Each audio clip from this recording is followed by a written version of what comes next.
புலி படத்தில் வெள்ளை வேஷ்டி சட்டையில் சும்மா அசத்தலாக போஸ் கொடுத்து அவரது ரசிகர்களை உற்சாகப்படுத்தி உள்ளார் விஜய். இதனை சமூக வலைதள பக்கத்தில் பதிவிட்டு வருகின்றனர். புலி படம் வரும் ஆகஸ்ட் 15ஆம் தேதி ரிலீஸ் ஆக வாய்ப்புள்ளதாக தகவல்கள் வெளியாகியுள்ளன. அதே சமயம் அவரது ரசிகர்களை உற்சாகப்படுத்த பிறந்த நாளில் ஃபர்ஸ்ட் லுக் வெளியாக வாய்ப்புள்ளதாக கூறப்படுகிறது. சிம்புதேவன் இயக்கத்தில் விஜய் நடித்து வரும் படம் புலி.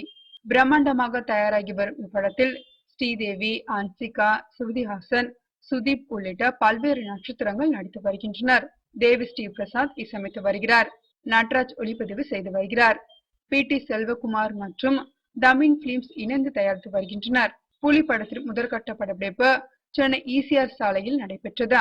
கேரளாவில் மலைப்பகுதியிலும் தற்போது ஆந்திராவின் தலக்கோணம் பகுதியிலும் புலி படத்தின் படப்பிடிப்புகள் விறுவிறுப்பாக நடைபெற்று வருகிறது. ஏப்ரல் 29ஆம் தேதியுடன் படப்பிடிப்பு முடிவடையும் என்றும் கூறப்படுகிறது. விஜய் படம் 90 கோடி பட்ஜெட்டில் தயாராகி வருவதாக கூறப்படுகிறது.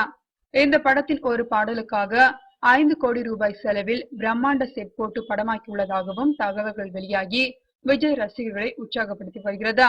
இதேபோல் இந்த படத்தில் விஜய் வெள்ளை வேஷ்டி சட்டையில் அசத்தலாக போஸ்ட் கொடுத்துள்ள படங்கள் வெளியாகியுள்ளன. இதை ட்விட்டர், பேஸ்புக் என சமூக வலைதளங்களில் பதிவிட்டு வருகின்றனர்.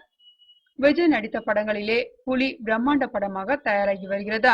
சரித்திர காட்சிகளும் இடம்பெற்றிருப்பதால் விஜய் பிறந்த நாளான ஜூன் 22ஆம் தேதி இப்படத்தின் ரிலீஸ் செய்ய முடியாது என்ற தகவல் வெளியாகியுள்ளன. அதே நேரத்தில் சுதந்திர தினமான ஆகஸ்ட் 15ஆம் தேதியன்று புலி படம் ரிலீஸ் ஆகும் என்றும் படத்தின் ஃபர்ஸ்ட் லுக் விஜய் பிறந்த நாளன்று வெளியாக வாய்ப்புள்ளது என்றும் கூறப்படுகிறது.